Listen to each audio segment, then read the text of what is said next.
Hey, what is going on, Los Angeles? It's J. Tita, and I hope that you are incredibly well.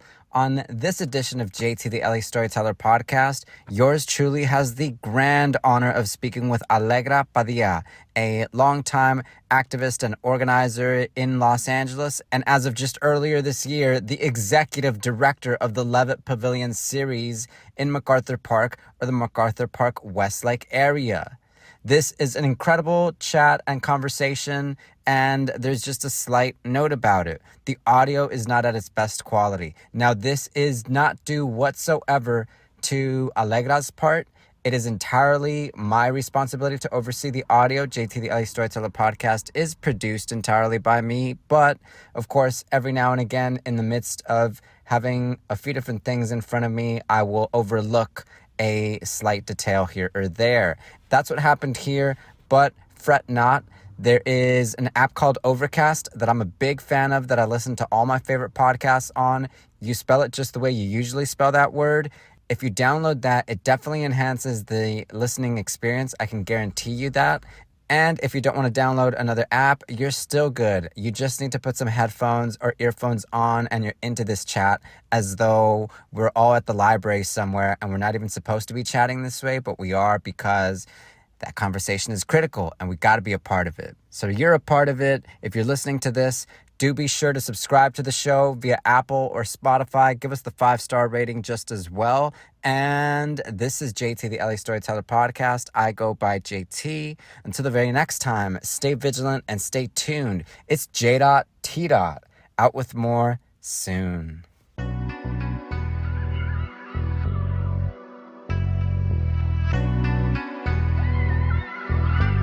It's Jimbo times.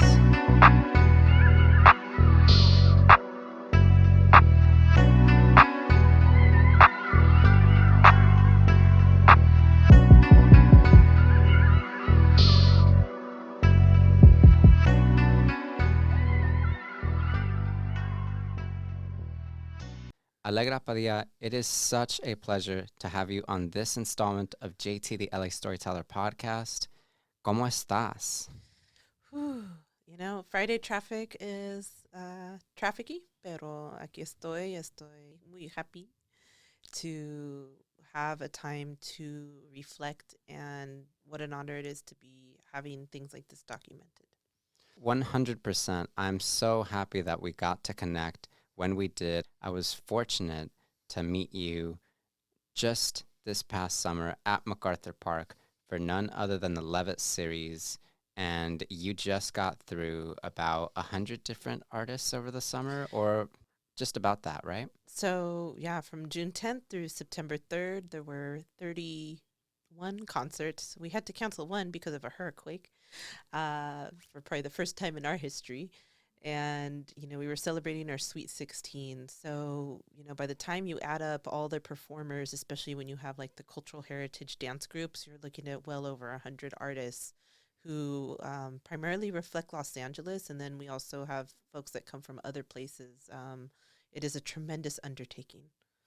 I'm sure that your inbox has thousands of emails in it through just these 3 months alone. Well, let's not talk about the email inbox. You're right. It's Friday, so let's kick back. But actually, maybe for a moment, just introduce us to you for our reference. Tell us about how you got to the Levitt, or what your role is at the Levitt, and we can take everything from there. Fantastic. I'll work backwards. As of April 15th of this year, I became the executive director of Levitt Pavilion Los Angeles. And the organization, for those who are not familiar, our mission is to build community through music. We're located in MacArthur Park. As mentioned, we were established in 2007.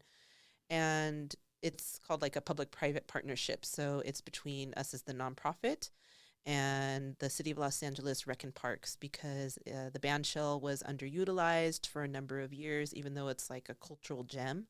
And so the organization was brought in, I'll be transparent, through more or less a backdoor deal to be able to activate the space. And we've had the blessing of community from far and wide, support from the city to continue doing this work. And it's been incredibly impactful, not just for like the folks we get to work with, but even for myself. This is an organization that, although there's 16 years of history behind it, there's been, a lot of transitions in leadership. So to have a woman of color from Los Angeles, be in a role like this in this landscape of arts and culture of Los Angeles is a big deal. And I definitely credit so many like of my mentors and people that I've had the opportunity to mentor to my path here. And I feel that, being in this type of role, there is a huge responsibility. It is a major privilege with all the resources that we have in hand. And the community has been walking alongside me. My background, LA baby, born and raised. My mom worked for the city for like 30 years in the housing department. She came in under Mayor Tom Bradley's administration, and that's important because that helped inform my foundation of what it meant to engage, to communicate, to build with people. And, I've had the opportunity to work at other arts organizations throughout the city. And I have also had a foot in social justice. And so I came into movement work primarily during my time at, graduating high school, then going to Pasadena City College, graduating from UC Santa Cruz. But interwoven throughout all of that was activism, was community organizing, getting to attend things like everything from the World Social Forum to conferences around, community justice network for youth and so much more, and things that are very, near and dear to my heart, like the struggle for immigrant rights, youth justice, addressing the prison to industrial complex. And I would say a big part of my foundation was the years I spent with the October 22nd Coalition to Stop Police Brutality, the repression and criminalization of a generation. And so many of us who were part of that collective in, say, like the early 2000s, continued to do the work for almost 10 years together. And many of us have gone on and grown up to do all sorts of different things, but that became a very foundational experience for us in terms of understanding, what systemic inequity looks like. And, my mom raised us in South Pasadena, so I knew that we weren't quite like the other families, but I didn't understand how or why. We didn't own a house, we didn't have brand name stuff. And, it was activism that gave me that vocabulary, that understanding of like, oh no, it's because of larger systemic issues that things are the way they are. So, all this to say is, as a Chicana in LA, I am interested a lot in placekeeping and understanding what it means to be entering into different communities, yet also being part of that, being part of different communities, and how we honor what's there already. Absolutely. And I'm curious for a moment about the family lineage. So, might you consider yourself a first or second or third generation Angelena? Tell me a little bit about, yeah, that background. Yeah, no, I've never been asked that. Thank you for checking in. I was my mom and her relatives and siblings are from Northern California. So I am the first, I guess first generation LA based person here in my family lineage. And then my dad's side of the family is from Durango, Mexico, but I didn't really like grow up with that side of the family. And then my mom's family, they've been here for like a number of generations, so they're more or less like very assimilated, acculturated. I grew up on classic rock and Motown, not like Juan Gabriel and stuff like that. So it was almost through all my community work that I became more familiar with música en español. And then, I went through like my hip hop phase and heavy metal and, industrial and ska. And so, my music tastes are very eclectic. And it was funny because one of the young people working with, he's like, Allegra, I think the season is just your playlist on random. And I was like, Right. Okay. So, how was picking up Espanol in your household? Was that kind of natural for you all, or was there, especially because you were in South Pass, this sense that, like, hey, we have to acculturate, we don't want to stand out, it's better for us to just speak the language? at that time. So it's really interesting how I became someone who speaks Spanish. My mom was the breadwinner of the family, so she hired people to take care of us and had live-in, caretakers with us. So because those folks were monolingual Spanish speakers, that is how my brothers and I learned, and that is how I learned. And I have chosen and made a very intentional commitment to choose jobs where I do get to use my Spanish, because if you don't use it, you lose it. So Facts. I didn't grow up in a Spanish speaking household. This is something that I chose to pick up and continue cultivating. And my mom, her family, they did not speak Spanish. My grandparents would argue in Spanish so that the kids, they were in the military. They felt that they had to assimilate to survive. So, like, it's interesting because my mom's like light skin, light eyes.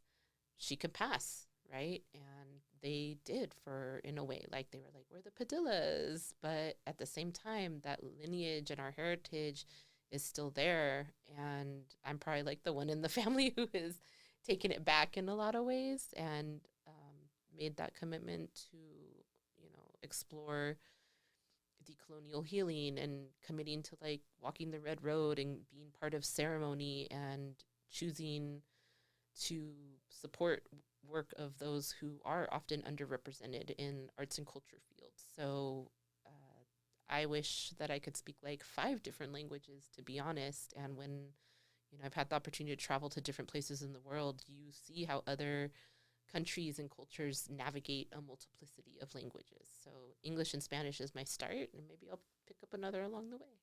Yeah, I think that's a great way of looking at it. And it makes me think about when you begin to research or excavate about your roots and about the context that led you to know yourself or be called or identified in the way that you are. So, is it in high school? Is it in college that you begin to wonder a little bit about where you come from and how you all got to this current moment in time and space? Tell me a little bit about that journey for you. My mom's side of the family, it was about 5 generations of firstborn females. So my great grandmother was the firstborn female, my grandma, my mom, myself. And I think that there's always been that sense of connecting to the family lineage in a way that we had our grandma and my great grandma in our sphere, and we got to listen to these stories. Wow. And that is a tremendous privilege. And I'm so glad that we got to grow up with them in our lives. Even though they were in Colorado and Northern California, we would get to visit often. And my family had land in Colorado before it was Colorado. So in Aguilar, which is like a Trujillo's Creek out by Pueblo. And there is a grave site there, a cemetery, where we can literally trace through the headstones who is there, who was married, we were able to do like an extensive sort of like family tree informally. I wish I would have documented that a bit, but when I started going to high school, I was probably one of the few kids who actually like wanted to go to LAUSD. So many people moved to South Pasadena so that their kids can go to the schools there, which I understand. Yet in terms of, I don't know, cultural fit, class, I didn't do well there. I wasn't really making friends.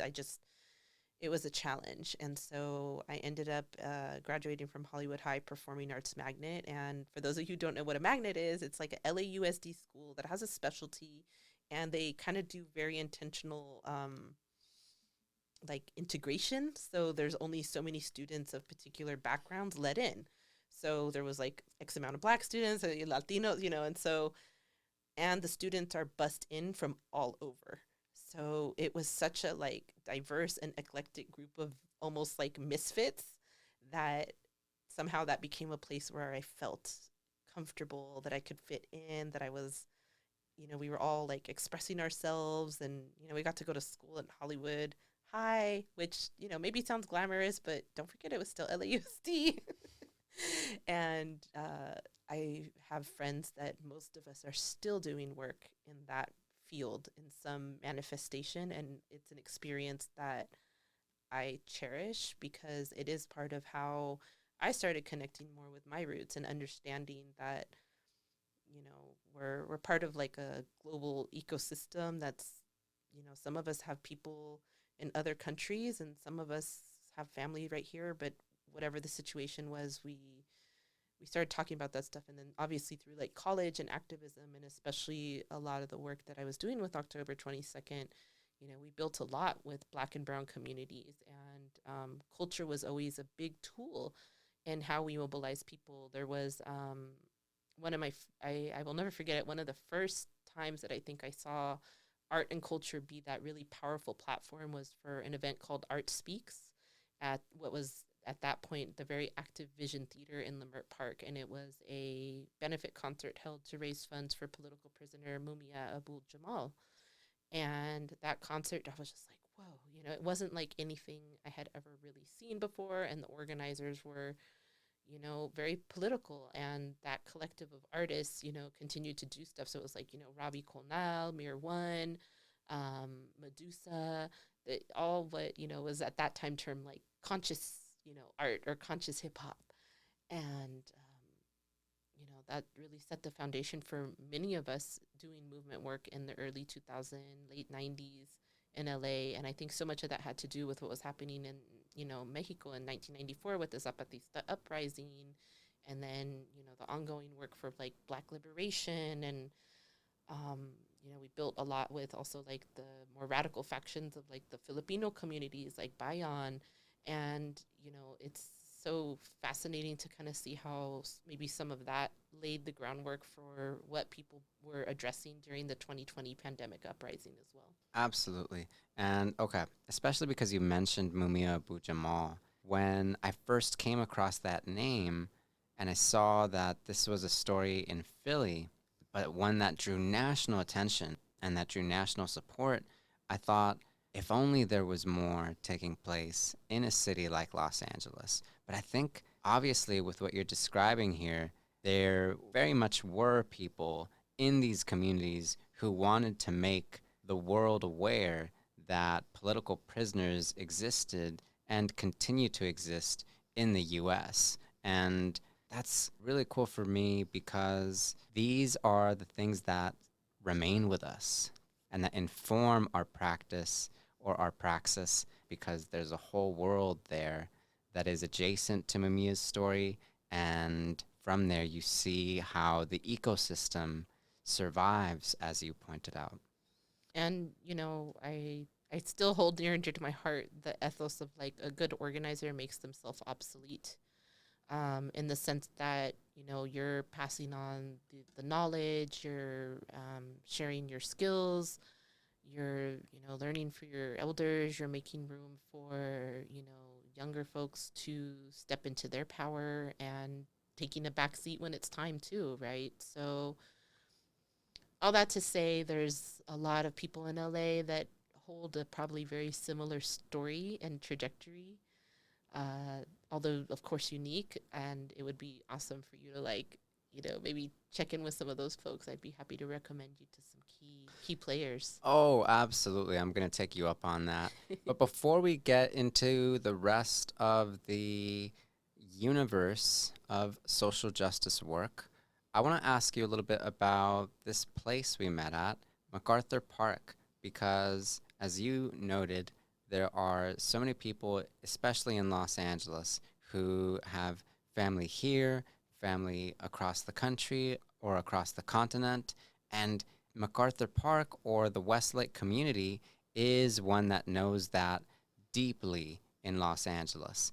And for me, as you noted about the Levitt and the Levitt series there, to see all of these communities sort of in orbit and then slowly but surely at your event, that's a critical juncture for our community, especially in central Los Angeles. And I want to ask you a little bit about what MacArthur Park means to you and what you've seen through your time at MacArthur Park as the director, but also as someone who's known LA for a moment now, and seen some of the city change while some of the city remains the same. Tell me a little bit about what MacArthur Park is to you after all this experience in that space.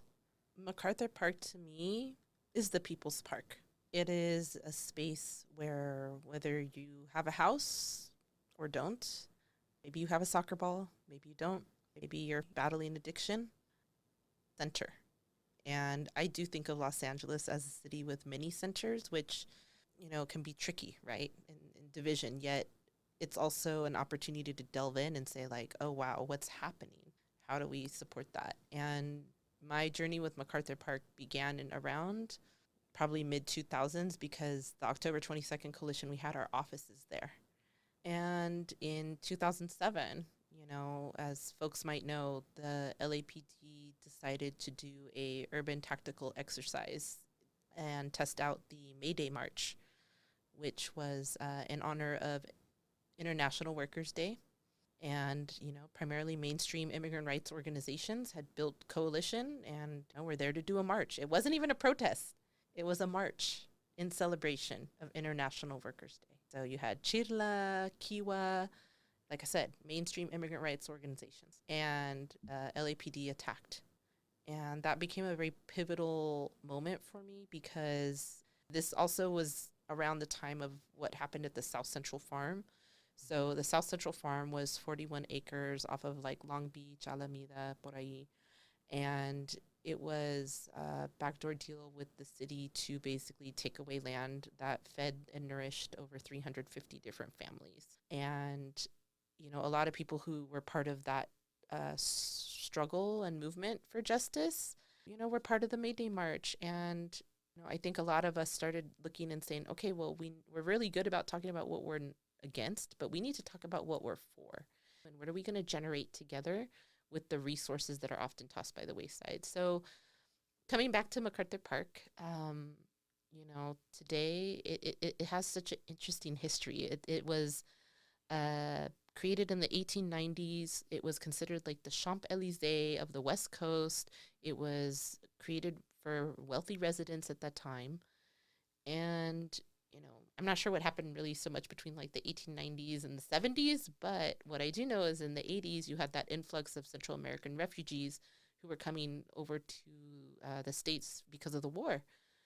And people were settling in and around MacArthur Park, and the city infrastructure, municipal app could not handle this influx. And as a result, there's like a lot of challenges that come with that. There's also a lot of beauty that is in a neighborhood this vibrant. People know each other by name. They, support each other in ways that still blow my mind to this day. In the past 3 years, at Levitt Pavilion Los Angeles, our strongest volunteer base is high school students who need their hours and moms from the neighborhood. Oh, that is so wonderful to hear because, as you know, art is a part of how a community survives and reclaims the path to its own future, the path to its own sovereignty. And so to know that you're there looking to support and foster more art development in central Los Angeles and one of the densest neighborhoods in LA that's also had one of the most notorious reps for quite some time, that means a lot to me. I can still remember just hearing about the Levitt Pavilion series at MacArthur Park, maybe back in my college years or so, and thinking like, wait, MacArthur Park and the arts? Like, is that really going down? But yes, it is, because clearly people have said and identified this park and this neighborhood as one that will be loved upon and recognized and given its time and limelight as much as any other park needs to, as much as any other park would. And that's the thing, like, what does love in action look like? It's budgetary decisions. It's infusing it with resources. To me, that's what will help the seed, thrive and blossom. And, Levitt L.A., among many others, has been doing long-term work to make sure that, resources are allocated in a more equitable way. given all the, like you said, there's a very notorious reputation, which I'm not going to shy away from. That's part of the story. Um, I will say, it's interesting because like Levitt Los Angeles is part of a network of other Levitt venues across the nation. So there's one in Dayton, Right. Ohio, Denver, um, Arlington, Texas. But I'm pretty sure that we are the only venue located in a park where, you go to these community meetings and, even over the past couple days, so much conversation was about the fentanyl crisis Mm. because of the rampant addiction and that is happening. And I'm like, what other music venue is dealing with this? How do we talk about how do we become part of the solution? Yeah, it's so interesting that you mentioned that because I remember walking through K-Town going into Westlake one time and seeing something scribbled on a wall that said, "Fentanyl killed my best friend." I just remember seeing that and being marked by it because I could imagine a young person, a person in their teens who is just living in this neighborhood where disinvestment still permeates and where the art is activism because it is taking an active stance against this disinvestment, but where there are still so many resources to lay claim to and so much housing and education and healthcare that we have to account for. It's also key to know how it is that we bring communities together in the first place. And a huge part of how we do this is through art and music and offering people the opportunity to participate in that somehow. And hey, Los Angeles, I hope you're enjoying this conversation as much as I am. I just want to take a moment to invite you to my Patreon channel, which supports JT the LA Storyteller podcast in more ways than one, and which also provides just a little more from each convo. And of course, this is because it takes a little bit of work to put this podcast together, including research and reaching out to folks and scheduling things, and then studio time, editing time, finally publishing, and then a little bit of marketing time. And the Patreon channel is just the best way to support all of that, to support independent storytelling in LA by JT the LA Storyteller. So I would love your support, and I can give you my word that it's going to be more than worth it. Now, back to the show. I'm curious as to like the Levitt Pavilion's status as a nonprofit. So is it that it's like an independent nonprofit, or is it that like there's continually a partnership or some kind of umbrella? Because for a moment, I guess if I'm an outsider or if I'm just walking past the Levitt Pavilion at MacArthur Park one time and I see you all, I figure, oh, like cool, the city is putting on a show, and I associate then the nonprofit with the city, or I sort of collapse the two and think they're one and the same. But can you just distinguish that for us for a moment? So Levitt Pavilion Los Angeles is a independent nonprofit, yet the programming that we are able to do is because of the city and the agreement with the city of Los Angeles Rec and Parks. So technically, another nonprofit entity could come in and do what we do. Yet we're the ones who have been there for the past 16 years. And I do feel we have an intentional approach about, not only, making sure that like cultural heritage groups who are doing that sort of like preservation work are part of the program, but also having room for innovation, right? Like not all Latinos want to just have cumbia, especially the younger generation. There's a huge indie rock scene with like Ramona, Young Gatita, all these folks, right? So it's a very interesting balance of like being a nonprofit, understanding Right. that as a 501c3, you get your tax break because you are doing a public good and public service, yet we're also a music venue who has to make sure that like the artists are having the quality experience that they need to basically succeed in the music industry. And there's a tension sometimes between the two. um, and we don't have all the answers yet. We're on this path. And I think what's exciting about being able to do something like this in MacArthur Park is that there's so much that's already happening, and we're surrounded by like more or less about 5 specific communities that are just incredible with what they have happening, right? We got Pico Union, Koreatown, downtown LA, historic Filipino town, everything that's happening in Westlake, Rampart Village area, and like, you know, like I said, LA's got a city with many centers, so each of these enclaves have their own thing. You know, honestly, if Levitt Pavilion wasn't there, there would still be programming happening, just not at the like volume or as much resources as are needed, because you know we do bring in, and we do have like professional sound equipment and staff that are able to provide, in a sense, like that Hollywood Bowl quality experience, but Right. in MacArthur Park. Right, for free and for the community. And I made my way to MacArthur Park and the Levitt Pavilion series this summer because of the suggestion of a friend of mine, Oscar, who is the head or the co-founder, I should really say, of Sweet Mobile Bakery, Sweet Mobile LA. That's my dude Yes. right there. Shout out to Cuscatleca Bakery in Sweet L.A. And that is part of the intentionality and how I want Levitt to show up. So the Cuscatleca Bakery has been there in Pico Union for years.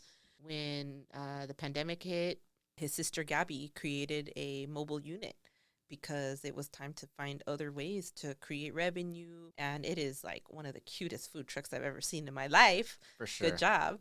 And we're able to have been able to work with them over the past couple years, because I want to make sure that vendors and people who are from the area are also benefiting, because we are an economic driver, right? Of course, of course. And yeah, so I'm curious about that. Like, how is it that you all go about establishing these partnerships? Because you're sort of facing multiple directions at once, but stepping aside from the arts portion for a moment, how is it that you find and engage vendors in the community? How is it that you all found Cuscatleca in the first place, for example? I found them last year because they still had the Silver Lake one open. Yeah, And then I started following them on social media. So social media was my conduit for that. This year we were, you know, a lot of the vendors, they'll, you know, we get approached. Sometimes I have to pound the pavement and just like go out there and walk and see if anyone wants to come. yeah. I will say food truck vendor organizing is really tricky, I'm sure it is. because you know, they're making their investment coming in, but if they get an offer for a better gig, they might cancel on you, or if it didn't go so great, they might not, you know, tell you, and they might not just communicate or come back.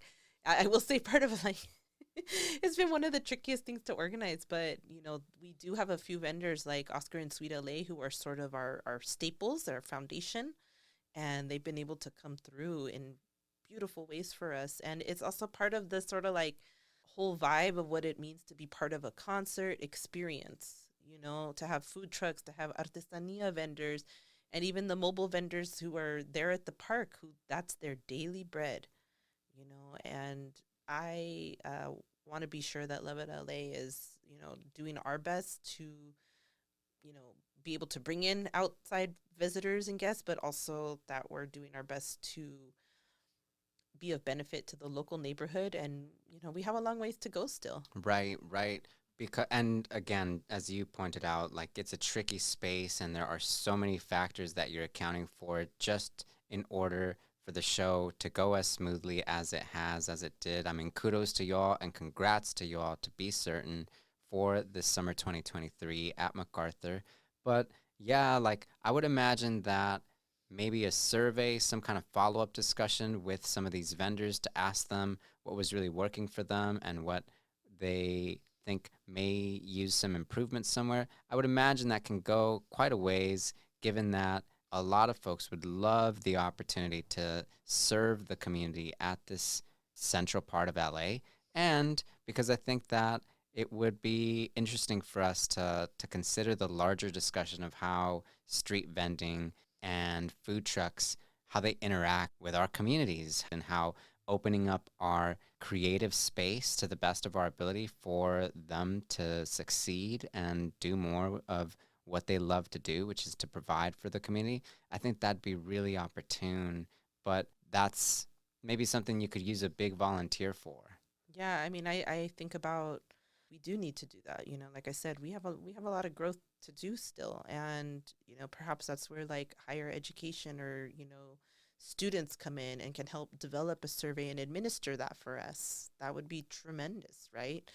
Um, what is also, I think, wonderful about, all the venues in LA, you have an opportunity to support the entrepreneurial community, right? And for us, it's a bit of a balance because that is earned income for us. Yet we also are like, hey, if we only have 200 guests on the lawn and you didn't make any sales, Mm. how are we going to ask for the fee? Right. Right. And it's hard because yeah, there's just a lot of nuance to the pricing and how you engage with folks. But for me, one of the main indicators of success is retention, Mm. right? Do people want to come back? Are they communicating to you that it's going well or not going well? Do they even feel comfortable? As you know, sometimes our gente, they don't want to be problems. They don't want to be problematic. They don't want to give critique where I'm over here like, yo, give it to me, right? Like you got to tell me how got to tell me how we're messing up. But, that sort of is a cultural and generational thing too. And it's relationship building, right? Because certain vendors I can tell will be more vocal with us and tell us stuff. And then other ones might just not come back. Right, right. Oh, that is such a tricky space, just as you said. And I know you know our gente because you're able to describe the way that, hey, like sometimes folks just dip out and like they don't get back the feedback you imagine they may want to provide for us, right? So I do think it is really great because I'm always picturing, and I imagine that this is you as well, how to remake some of these spaces and how to do what we love to do, but make a few adjustments so that we include maybe just a handful of more people, or so that we get some of these other possibilities in for our communities to do more with Yeah, I mean, as if they see fit. one of the barriers to participation for entrepreneurs, is the permitting process with the LA County Department of Public Health. So a lot of people approach us and say, I want to have a food booth. And I have to come back and say, okay, well, it costs $183 for the permit itself. Plus, you have to have all the infrastructure, the paperwork, what you need to have.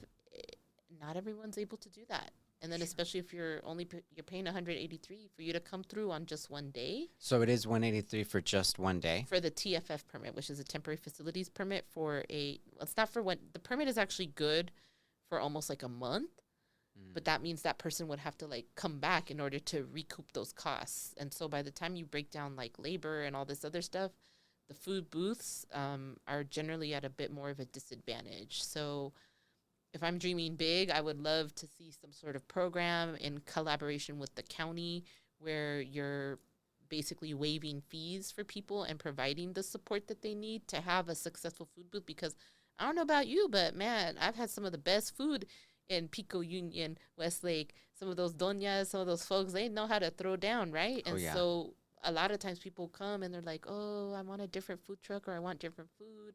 And I'm like, it's hard because we are limited to food trucks, in a way. And the food booth is just a more involved setup that a lot of people don't have the infrastructure for. Yeah, I think that's exactly right. I think just as you said, if there's a way to subsidize what is taking place on the part of our vendors here to facilitate business for them so that they're able to show up to this event with their best and not sort of weighed down by all of the risks that they're taking, I think that'd be a huge incentive for them and for some of their peers and collaborators to go ahead and make it happen. And as you know, you sort of look at these events, these major achievements between you and your team, and you review and you see what other resources you can pull from and who else you might be able to enlist so that as a unit, as a cohesive group, you're able to take it on all again with just enough adjustments so that you are continually reaching higher ground and more interesting spaces. And I think that's very much what you've been up to because it was a hugely successful summer for y'all from what I could see. I'm glad that to the outside it looks successful Ah, because sometimes on the inside we're all going, ah. But I do think that it was successful yet again in the sense of, we convened over 17,000 people in person at the park, and everyone's still alive. People are yeah. safe, people are happy. Sure, we get some folks offering some feedback that may be a little tougher to take, but I get it. People want quality in the experience, especially with the number of free music series that is offered. I mean, you're not only, LA has always been magical during the summers, but I will say in 2023 in particular, this is the year that free live music came back Yeah. because you got grand performances, Grand Park, those are staples. But man, I saw concert series in Culver City, Pico Rivera, and in communities, Altadena, in areas that I have not seen this volume of programming happening. Yeah. Yeah, I think that's right. And now that you mention it, I can't help but imagine Ciclavia coming through sometime and like allowing us or helping us to shut down the block so that we slow down traffic altogether, and then the park is in complete convo with the street and the vendors there. And if you've like spent time looking at some of these various groups doing work to create more accessibility for our city, to make it safer for pedestrians, to make it more enjoyable for all of us wherever we may be coming from or however we choose to travel, I think there's a whole lot to build off of, and there's a whole lot to be encouraged by. You and I were walking into this space, for example, and you were noting that, hey, like grassroots activism, hey, it's come quite a way, and I appreciate you saying that, you know? Yeah, the number of kind of crusty anarcho warehouses that have been part of stuff, the list is long, but it's beautiful seeing what's happening here, and I know that that sort of stuff lays the groundwork. Going back to the entrepreneurial thing, there's also so many what is often termed as like legacy businesses in Mm. the area. Mm-hmm. One of them that comes to mind is Paseo Chapin, which is across the way. And that family has been there running that restaurant for over 20, 30 years. And their son, Jose, he's younger. He went to chef school, but he's like super into like alternative music and stuff. And so it's, and with Mama's International Tamales Yeah. too, right? Claudia and, her parents. So what I'm observing is like the younger, the sons, daughters, younger folks of these parents have been able to sort of like use tradition as the foundation for springing into the contemporary world. And, even something as simple as having a point of sale system or a Venmo or a Zelle, that will put vendors into a whole other realm of being able to be successful, because a lot of the audience that we're working with, they're like, well, I don't carry cash, I just want to Venmo you. And so what does it mean for Levitt LA, others, say Inclusive Action Los Angeles, or, so many entities? What does it mean for all of us to collectively think about how we're leveraging our power and privilege to create more opportunities for success? Yeah, and I really appreciate your mentioning the next generation showing up for their parents, for their siblings, for their primos or primas in major ways, and advocating for them if and where possible. I think about Marlene Nancy Lopez, who we just mentioned a little bit before we got started today, and Marlene's new exhibit at the Goethe Institute right there in MacArthur Park or Westlake. She definitely, for the opening night, I can tell you, she brought out some eloteros, an elotero couple who was there serving like esquitos and just getting them to the people easily like that. It was beautiful to see them included in an art space in that way. And Madlena's notes, when we've been able to chat a little bit about her goal, is to uplift this neighborhood that she comes from, especially with respect to her Guatemalan roots. And that's another part that is so promising about Central Los Angeles, the Central American community, interestingly enough, and where they're going, how they're organizing to create equity in their communities. Porque when people look at LA, as you very much know, there is this Chicano history to account for. It has taken up a lot of space It sort of historically. like dominates the cultural landscape of LA. And, as someone who is Chicana, and I did an internship at Self Help Graphics for about 6 months back in like 2001. What I see is like missing from LA, and what is starting to bubble up more is that recognition and support of the cultural contributions of the Central American communities. And the thing is, like, they've been organized, they've been doing Sure. stuff, but it's like not on certain radars, right? Like, for instance, this weekend is COFECA is organizing the Independence Day of the Central American Parade. Thousands upon thousands of people. Is this something that you hear, on KCRW? No, you don't. There's a disconnect, right? So, what does it mean to like value cultural work and invest in it in the way that is deserving, just as much as like, Chinatown Nights or something like that? Yeah, and I'm excited about the storytellers coming in who are highly cognizant of this, who really are interested in the Salvadorian corridor and in Pico Union and in where the Central American community goes next. But I will say, I guess I'll make a claim for the MacArthur Park Westlake area that it is one of the most crucial spaces or intersections for the future of Central American culture and community in LA, and that like preserving that and advancing the agenda of these young organizers, young planners, and also current people in this line of work. That is such a high priority for the future of LA because these folks aren't going anywhere. And what's interesting, I know that you're mentioning youth, but say for instance, a lot of the more like cultural heritage groups that we've had the opportunity to partner with are the ones that I witness. It is like working class, your moms and uncles who literally finance it without government support and produce things like Guelaguetza, like the Organización Regional de Oaxaca.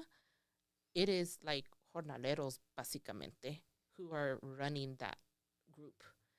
Um, Ajudizgua, which is like a sort of like Guatemalan focused danza group.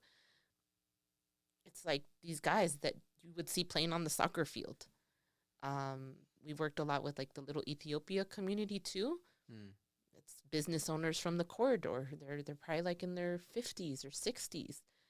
But these are all folks, the Mundo Maya Foundation too, right? Like these are all people who generally have day jobs. They're not like me, they're not paid arts administrators, but because they understand the importance of arts and culture, they throw it on the line. Yeah. And same thing with like COFECA and all these groups. And these are groups that aren't getting grants from City of LA, Department of Cultural Affairs, or the county or California Arts Council. There's been like some really interesting funding initiatives to try to get support to groups like this. Yet sometimes groups don't even want to accept money because they're like understanding and centering the importance of cultural preservation. And for them, it's kind of like a given. It's not like a thing to make money off of. So it's been really interesting witnessing this all.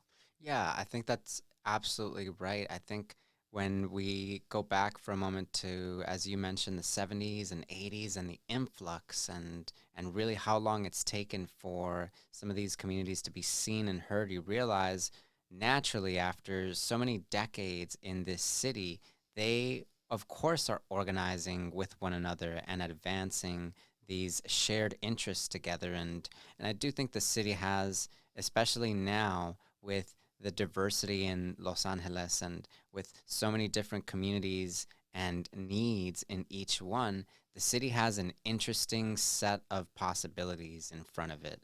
Because, yes, after so many folks have been shunned or they've been invisibilized or they've been otherized and just unacknowledged, they'll organize strictly on their own. And when you want to show up after the fact, and it's sort of just in a momentary lapse of interest, folks are going to look past that and say, actually, we're fine with what we have. And we risk losing an important set of partnerships, in my view, especially at a neighborhood level. The Levitt series at MacArthur Park, to me, is like a partnership with especially that Pico Union, Westlake, MacArthur Park area. And as you know, if we could have more centers and more arts throughout these various neighborhoods, including Little Ethiopia and Little Armenia and Little Bangladesh, that could go a long way in really recognizing and uplifting this as a global city and as a city for every last person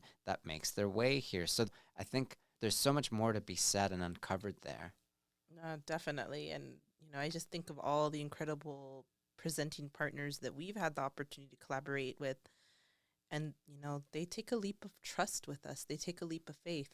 And I'm so indebted and grateful for all of them because it's so much to make it happen, right? And it's everything from, like I said, the more traditional cultural heritage group to like, say groups like Lethal Amounts, who are like documenting and working with like the punk darks, those darks, It's LA's diversity and ability to improve on how we include and build is there. Like you said, there's a lot of potential. I will say that, if you do like a sort of national scan of how much per capita or per person we're spending on the arts, LA is on the low side. Minnesota is actually one of the top ones. Ouch. Yeah. Yeah. And we're the entertainment capital of the world. Yet what people are thinking of as entertainment versus what say people are what different organizations are offering in terms of their programming, it's sometimes it's much longer conversation. Right. No, but we need to hear that. And that's why it is such a pleasure to be able to connect with you and reflect on this with you, porque we need these analyses and a little bit of that info that you've gotten from your side in terms of how these grants go, in terms of how the city rates versus what other cities are spending to acknowledge their communities through arts and other services, right? There's so much, especially in this incredibly dense part of LA. And what I want to ask you, especially now that the series is through, is regarding what's next for you. How does it go? Do you take like a huge vacation and binge watch all your favorite shows? What else is going on? So yeah, the concerts ended, and I think it took me 3 days minimum to be sort of halfway normal. My auntie was in town, so we spent a lot of time together. She left recently, so I finally like kind of getting myself back together. The office, as a team, we do shut down the first week of October, and really just take care of ourselves because it is extremely demanding to produce that number of events within that time frame. And I will say, like, basically from March till September, it is just like 24/7 almost. You just go. You got to respond, and you got to make sure you're up against all these deadlines. And I think the additional challenge for Levitt LA this year was that I became the executive director basically right in the middle of season preparation. So there's a lot of like infrastructure, internal work that we need to do. And, I'll be honest, we were preparing and already thinking about 2024 as we were in the midst of the season. I would like for us to get to a point where we're able to announce sooner and have our commitments from artists, because say, for instance, you get your program from the, Disney Concert Hall, you kind of know what's happening 2 years out. I don't know that we're ever going to reach that point. I don't know that it would work for us, but it would be helpful to have more leeway. For myself, I like nature a lot, so that really grounds me. And, getting back into my routine, I think, I get challenged sometimes, sticking to my own wellness and making that sort of a commitment. So, I was talking to my therapist. She was like, you go hard for work, you got to go hard for yourself. Yes. And it was, helpful for me to hear that. I also like to, chill out and watch Netflix. I really like What We Do in the Shadows. Reservation Dogs. Yeah. Those have been two of my favorites lately. Yeah. And because you mentioned nature for a moment, I have to ask you about some of your favorite stomping grounds for that in the concrete jungle of Los Angeles. Where do you like to go to take a breath and just chill out, tune out for a little while? I like going to Griffith Park. I love Ferndale because it's got shade and the little coffee shop there is the bomb. I also like, what's it called? Debs Park. I kind of grew up in, the Northeast area. So I don't know, I have a thing for hills. Like I used to live in Silver Lake for about 8 years. So I was just like always like climb up Michelle Torena. Right. I like going to Elysian Park and, Yes. there's a really nice loop right there. Sometimes I'll find myself in Kenneth Hahn. And, I moved to North Hollywood a little while ago and I really miss trees.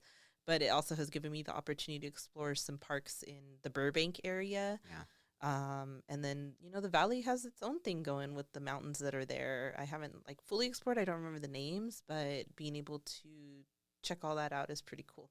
Like Pacoima, Sylmar, Burbank, Glendale. Right. But you know what? Honestly, I think it just gets hot It's so and hot. unbearable. Yeah, I I think it gets can't. dangerous. Yeah. Like one of my favorite places to walk is there's a cemetery right next to the Burbank airport because it has trees. Yeah, oxygen, naturally. Oxygen.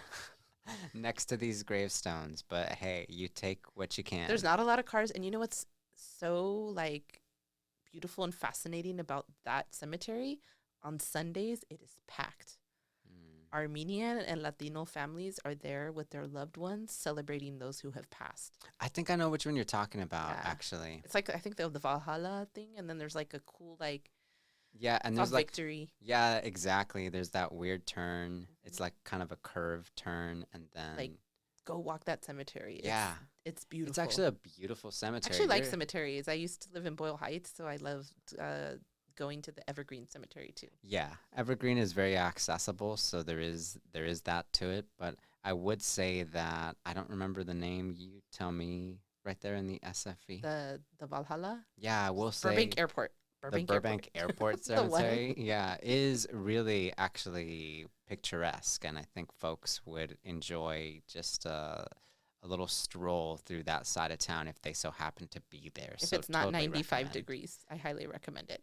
Allegra, I really have to thank you for taking me on this journey through the city with you. I appreciate and treasure that companionship, and I want you to know that I loved being able to see this friendly park of ours thrive on these summer nights that you happen to be there with your team. The team, man. I got to really give it up to the production crew. I mention this because when people think about performances and what it means to be a concert goer, it's that production crew that they are there the first and they are the last to leave.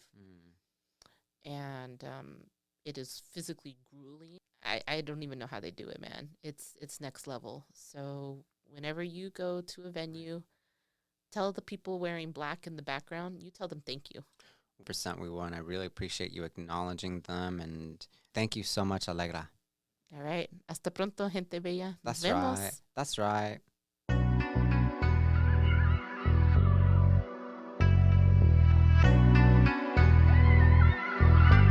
It's Jimbo times.